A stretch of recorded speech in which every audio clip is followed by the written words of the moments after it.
नमस्कार प्रेक्षकांनो. तर आपण बघतोय प्रेमाची गोष्ट या सिरियलचा आजचा एपिसोड. तर इथे एपिसोडच्या सुरुवातीला सागर इथे मुक्ताशी फोनवर बोलतोय. मुक्ता म्हणते सागरला की तुम्ही आजकाल जास्तच जरा रोमॅन्टिक होत चालला आहे. तर सागर म्हणतोय की तुम्हा बायकांचा काय प्रॉब्लेम असतो तेच कळत नाही, म्हणजे रोमॅन्टिक झालो तरी प्रॉब्लेम, नाही झालो तरी प्रॉब्लेम, असं तो इथे म्हणतो. तर मुक्ता त्याला म्हणते की संध्याकाळी तुमचे क्लायंट येऊन गेले ना की मग तुम्हाला सांगते की आमचा नक्की प्रॉब्लेम काय आहे ते. तर तोपर्यंत इकडे मम्मी तिला हाक मारतात, त्यामुळे ती आले मम्मी असं म्हणते आणि सागरशी फोनवर बोलणं थांबवते आणि निघून जाते. तर इकडे प्रेक्षकांनो सावनी मोबाईल घेऊन बसलेली आहे. ती काहीतरी विचार करते आणि म्हणते या लकीनं माझं काम केलं आहे का नाही, काय माणूस आहे हा, ह्याचा फोन पण लागत नाही आहे. काम झालं तर फोन करून निदान सांगावं ना की काम झालं आहे असं, पण हा कुठे गेला आहे, काय करतो आहे, काय याचा फोन पण लागत नाही असं म्हणून तिथे बसलेली आहे विचार करत. तर मुक्ता आणि स्वाती दोघी म्हणून ते स्वयंपाक करतायत. तिखट मीठ वगैरे जेवणात बरोबर पडले का नाही हे दोघी जणी बघतायत आणि सावनी तिथे मोबाईल घेऊन बसली आहे. या दोघींचा स्वयंपाक चालू आहे. मम्मी तिथे लसूण सोलतायत. असं सगळं इथे चालू आहे. स्वाती सांगते मुक्ताला की सगळं इथे व्यवस्थित आहे, तिखट मीठ वगैरे असं. या दोघी मिळून इथे स्वयंपाक करतायत आणि सावनीच्या डोक्यात विचार चालू आहेत की लकीनं अजून फोन का केला नाही आहे किंवा काय झालं असेल, आणि ती उशी फेकून देत असते. तेवढ्या तिकडे मम्मी तिला हाक मारतात, चटक चांदणी इकडे ये, मग लसूण सोलायला जरा मदत कर इथे बसून. तर सावनी लगेच म्हणते नाही आज माझी तब्येत बरी नाही असं ती म्हणते आणि लगेच इथे मम्मी विचार करतात कुठे माझी मुक्ता आणि कुठे ही सावनी. नुसता इथं बसून खातीये मुक्ता, घर, क्लिनिक, लहान म्हणजे पोरांचा अभ्यास हे सगळं बघते, सगळं सांभाळते आणि ही नुसती आयत्या बिळावर नागोबाई इथे नुसतं बसून खायचं काम करते असं मम्मी सावनीच्या नावाने इथे खडे फोडत असतात. तर सावनी आपली निवांत फोन बघत कसं ह्यांना मी तंगवलं असं म्हणते आणि फोन बघत इकडे चालू आहे तिचं काम. ती खरं तर लकीला फोन लावते पण फोन काय लकी उचलत नाही आहे आणि ह्या दोघींची तुमय बघून इथे मुक्ता आणि स्वाती दोघी हसायला लागलेत. तर इथे क्लायंट जे काही आहेत त्यांचं जेवण वगैरे झालेलं आहे. कौतुक करतायत की जेवण आजचं चांगलं झालं होतं, सगळं व्यवस्थित झालं होतं. तर मुक्ता खुश होते इथे कारण तिनं जेवण केलं होतं आणि मग नंतर ती इथे म्हणते की जेवणाचं काय ते काही मी एकटीनं नाही केलं, स्वातीताई आणि मम्मीनी दोघांनी मिळून असं सगळ्यांनी मिळून आम्ही केलं आहे असं ती म्हणते. मग लगेच मम्मी म्हणतात तिथे बघितलं का माझी सून कशी आहे ते, म्हणजे कौतुक केलं तरीच तिचं ते पुढं करत नाही आहे, सगळ्यांचं नाव घेते ती, अशी माझी सून आहे असं त्या इथे कौतुक करत असतात. स्वाती पण इथे हसत असते आणि मुक्ताचं चाललेलं इकडे कौतुक बघून ना सावनी म्हणते आता मला अजीर्ण होईल हिचं कौतुक बघून, काय सारखं चाललंय मुक्ता मुक्ता मुक्ता मुक्ता. मुक्ताच्या नावाचा इथे ना एक जपमाळच आणून ठेवायला पाहिजे असं तिथे म्हणत असते. पण थोड्या वेळानंतर मी टाकलेला डाव असा काही वर्क होणार आहे किंवा असा काही खेळला जाणार आहे माझा डाव की मग नंतर गैरसमजाचं वादळ या घरात पसरलं जाईल आणि मग मुक्ताचं कौतुक इथे होणार नाही असं ती इथे मनात मांडे खाते आणि असं बोलते, विचार करते सावनी. सागर कुठपर्यंत आला हे बघण्यासाठी मुक्ता सागरला इथे फोन लावते. तर सागर म्हणतो की मी सिग्नलजवळ आहे, तोच 5-1 मिनिटात असं तो सांगतो आणि मग त्याच्यानंतर इथे मुक्ता तसा निरोप देते. तर ते क्लायंट जे काही आहेत बसलेले ते मुक्ताच्या जेवणाचं इथे कौतुक करतात आणि ते म्हणत असतात की आम्ही लंच डिनर असं प्रत्येक ठिकाणी किंवा वेगवेगळ्या ठिकाणी करतो, पण आज तुम्ही केलेलं जेवण खरंच खूप चांगलं होतं असं ते इथे कौतुक करतायत त्यांचं. आणि सागर नशीबवान आहे असं म्हणून ते इथे म्हणत असतात की रोज त्यांना एवढं चांगलं खायला मिळतं, चांगलं खायला मिळतं. तर इथे मजा चालू आहे कौतुक केल्यामुळं. इथे मम्मी पण खुश झाल्यात आणि त्या मुक्ताला इथे डेझर्ट आणायला सांगतात, म्हणजे रसमलाई केलेली असते ती त्यांना दे असं म्हणून त्या सांगतात मुक्ताला. तर मुक्ता ती आतमध्ये आणायला गेली आहे. तर लकी जी काही कॅश आहे ती घेऊन, म्हणजे भली मोठी इथे कॅश घेऊन इथे डॉक्टरकडे गेला आहे.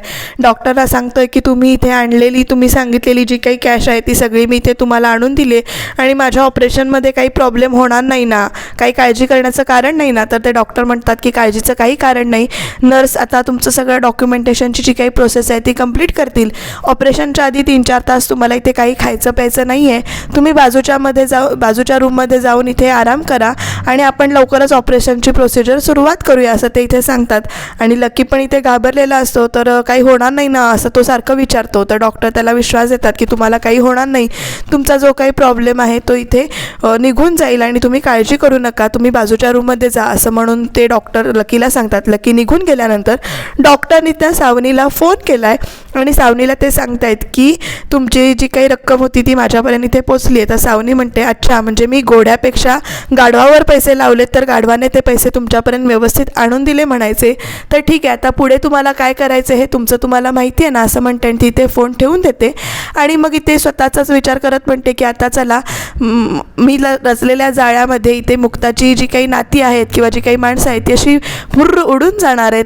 तर आता इथे सागर पण येऊन बसला आहे, बाकीचे क्लायंट वगैरे सगळे इथे रसमलाई वगैरे खात आहेत आणि सगळे कौतुक करतायत सागरचं की तुम्हाला बायको चांगली मिळाली आहे, तिनं व्यवस्थित जेवण वगैरे छान केलं आहे, तुम्ही लकी आहात, असं सारखं ते वारंवार इथे कौतुक करतायत. मग सागर म्हणतो की पुढची प्रोसिजर आपण करूया का. आणि मग त्याच्यानंतर तो इथे मुक्ताला सांगतो की आतमध्ये जाऊन जी काही कॅश आणायची होती ती घेऊन या असं म्हणून. आणि मग त्याच्यानंतर इथे ती सगळे मुक्ता आतमध्ये जाते. तोपर्यंत इकडे यांची रसमलाई खाऊन वगैरे झालेली आहे.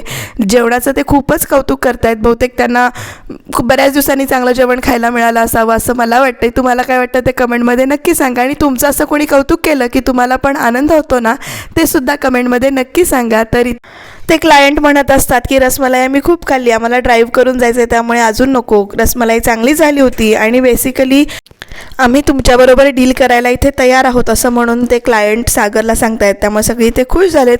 इकडे रसमलाई खाता खाता हिच्या मनामध्ये मात्र आता पुढचं प्लॅनिंगचं म्हणजे उजळणी चालू आहे सावनीच्या मनामध्ये. कारण मुक्ता आतमध्ये आता जी काही कॅश आहे ते आणायला गेले, कारण सावनी पाटामध्ये तिथे कॅश नाही आहे आणि त्यामुळे आता याच्यानंतर जे काही नाटक होईल ते नाटक बघण्यासाठी किंवा जे काही आरोप प्रत्यारोप होतील ते बघण्यासाठी ते सावनी ओव्हर एक्साइटमेंटमध्ये आहे. त्यामुळे ती आता बघते की कसं काय काय घडतंय ते. तर इकडे मुक्ता इकडे रूममध्ये आलेली आहे आणि मग त्याच्यानंतर ती ते कपाट उघडते, तर लॉकर उघडते त्याच्यानंतर. आणि मग तिला धक्का बसतो की त्याच्यामध्ये जी काही कॅश असते ती कॅशच इथे नाही आहे. मग ती सगळीकडे इथे शोधते की कॅश कुठे गेली असेल म्हणून रूममध्ये शोधाशोध करते, पण तिला इथे मिळत नाही. आणि पैसे गेले कुठे, दिवसभर किल्ली तर माझ्याकडेच होती आणि असे कसे पैसे कुठे जातील असं म्हणून तिथे विचार करत असते. तिला पण इथे धक्का बसला आहे. मग त्याच्यानंतर तिथे बाहेर येते आणि बाहेर आल्यानंतर सागर जरा आत येता का असं म्हणून सागरला सुद्धा आतमध्ये इथे घेऊन जाते. आणि इकडे सावनीच्या मनामध्ये उकळ्या फुटायला चालू आहेत, कारण आता पुढे काय काय होणार, कसं होणार हा ती विचार करते. तर सागर म्हणतो की काय झालं, तर मुक्ता म्हणते की जरा 2 मिनटं आत येता का.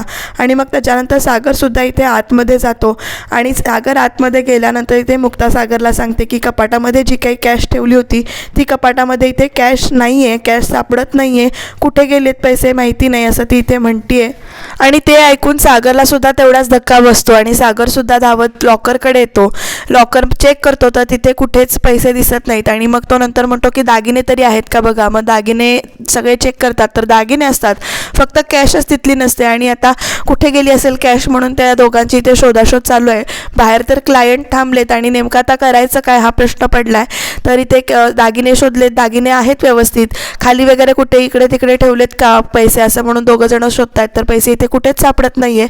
आता क्लायंटला काय उत्तर द्यायचं असं दोघांना प्रश्न पडला आहे. तर दोघं इथे बाहेर येत आहेत.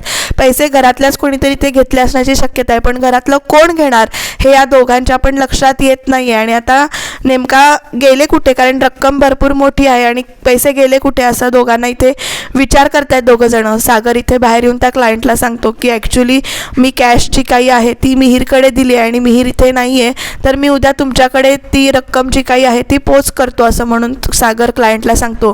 क्लायंट पण आडेवेडे न घेता इथे तयार होतात आणि ठीक आहे म्हणतात. तर आता आम्ही निघतो असं म्हणून इथे ते जात असतात. तोपर्यंत मम्मी त्यांना हाक मारतात आणि म्हणतात अहो तुमची रसमलाई पार्सल राहिली. तर ते म्हणतात हो ठीक आहे थँक्यू म्हणतात आणि क्लायंट इथे निघून गेलेत. नशीब इथे मोठा काही गोंधळ क्लायंटसमोर झालेला नाही आहे, पण क्लायंट इथे निघून गेल्यानंतर मात्र आता पैसे कुठे गेले असतील यावर चर्चा चालू होते. कारण मम्मी विचारतात की नेमकं काय झालं सागर, तुमच्या दोघांच्या चेहऱ्यावर इथे टेन्शन दिसते, नेमकं काय झालं आहे. आणि सावनीला मात्र इथे मजा वाटते. आता सावनी म्हणते की ती लक्ष मोबाईलमध्ये दाखवते पण तिचे सगळे कान ह्या सगळ्यांकडे आहेत. तर सागर सांगतो की घरामध्ये जी काही कॅश ठेवली होती रूममध्ये ती इथे कॅश नाही आहे आणि कॅश हरवली आहे. तर मुक्ता पण म्हणते कुठे गेलेत पैसे माहिती नाही, कारण किल्ली तर दिवसभर माझ्याजवळच होती आणि मी एकदा कपाटात सकाळी कॅश बघितली होती तर सकाळी तिथे कॅश होती आणि त्याच्यानंतर आत्ता बघते तर इथे कॅश नाही आहे. तर अमाऊंट किती असेल प्रेक्षकांनो, तुम्हाला काय वाटतं जरासा अंदाज. तर ती अमाऊंट थोडी नव्हे तर 16 लाखाची अमाऊंट होती आणि 16 लाख रुपये घरातून हरवलेत. पण या सगळ्यांच्या ज्या काही रिॲक्शन आहेत ना त्या अगदी थंडच आहेत. म्हणजे मला वाटलं होतं की कांगावा करतील, आरडाओरडा करतील, पण आरडाओरडा न करता त्यांनी शांततेत हा सगळा विषय मिटवायचा ठरवलं आहे. त्यामुळे शांततेत त्यांची चर्चा चर्चा चालू आहे. कुठे गेले असतील पैसे, कुणी घेतले असतील यावर चर्चा चालू आहे. इकडे स्वातीच्या मनामध्ये मात्र लकीची आठवण येते, कारण लकीच्या हातातून सकाळी बॅग पडताना तिने इथं बघितलेली असते आणि त्याच्यात जे काही पैसे असतात ते सुद्धा तिने इथे बघितलेले असतात. पण ती आधी म्हणते की डायरेक्ट मी इथे त्याच्यावर आरोप न करता आधी पहिल्यांदा त्याच्याशी बोलून घेईन लकीशी आणि मग या सगळ्यांना सांगेन असं ती म्हणते. कारण आधीच त्याच्यावर एक आरोप केलेला असतो तर तो दिवसभर जेवला नव्हता, त्यामुळे आत्ता मी इथे लगेच त्याच्यावर आरोप करत नाही आणि त्याला विचारून मग काय ते इथे सांगते असं तिथे स्वाती विचार करते. मुक्ता आणि सागर मात्र नेमके कुठे गेले असतील पैसे आणि कसे कोणी घेतले असतील यावर यांची चर्चा चालू आहे. रूममध्ये कोणी आलं गेलं होतं का घरातल्यांशिवाय असं ते इथे म्हणत असतात. तर लगेच स्वाती म्हणते की मी गेले होते, पण मी फक्त बाळाची फाईल मुक्ताला बघायची होती त्याच्यासाठी मी इथे गेले होते. पण मुक्ता म्हणते अहो तुमच्यावर आम्ही संशय घेतला नाही आहे, तुम्ही तुमच्यासाठी नाही आहे. आणि इकडे सागरचा एक डोळा मात्र ना इकडे सावनीकडे आहे आणि सावनीवर तो डायरेक्ट म्हणतो की घरातली व्यक्ती सोडून म्हणजे बाहेरची व्यक्ती कोणी असेल तर त्यांनी सांगावं, माझं घरातल्यांच्यावर विश्वास आहे असं तो इथे म्हणतो. आणि सावनी लगेच उठून त्याच्याजवळ येते आणि म्हणते तरीच म्हटलं अजून माझ्याबद्दल तू बोलला कसा नाहीस, माझ्यावर काही गोष्ट आली कशी नाही, असं कसं होईल.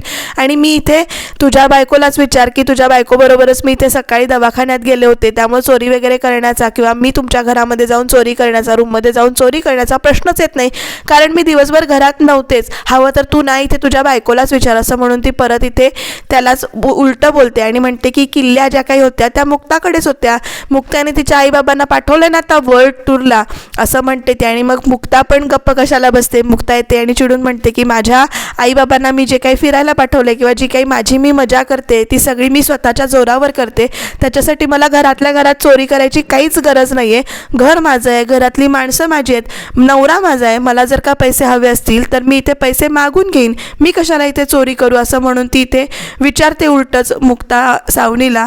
सावनी मात्र कांगावा करते, म्हणजे बघ तुझ्याच बायकोने घेतले असतील, कारण दिवसभर किल्ली तिच्याकडेच होती आणि घरात सुद्धा कोणी नव्हतं आणि तू माझ्यावर इथे आरोप घेतोयस. आणि ह्या घरातले न्याय कसे आहेत बघा, म्हणजे माझ्यावर चोरीचा आळ आला होता मध्ये तर तुम्ही मला चोर सिद्ध केलं आणि आता मुक्तावर चोरीचा आळ घेते मी किंवा गैरसमज घेते तर तुम्ही ते तिच्या रूमची चौकशी किंवा रूमची झडती वगैरे काही करणार नाही आहे, असे दुटप्पी तुम्ही न्याय कशाला देताय असं म्हणून ती इथे बोलत असते. आणि सागर तिला म्हणतो की आता इथून पुढे एक शब्दही जरी बोललीस ना किंवा पैशाच्या गोष्टीमध्ये किंवा या चोरीमध्ये तुझा जर काही हात असेल तर मी इथे गप्प बसणार नाही आहे. मुक्तासुद्धा येऊन तिला तेच म्हणते सावनीला की आता घरावर प्रश्न आला आहे, घराच्या माणसांवर प्रश्न आला आहे आणि ह्यामध्ये जर ह्या सगळ्या चोरीमध्ये तुझा जर का हात असेल तर मी सुद्धा तुला इथे घराबाहेर काढताना मागे पुढे पाहणार नाही.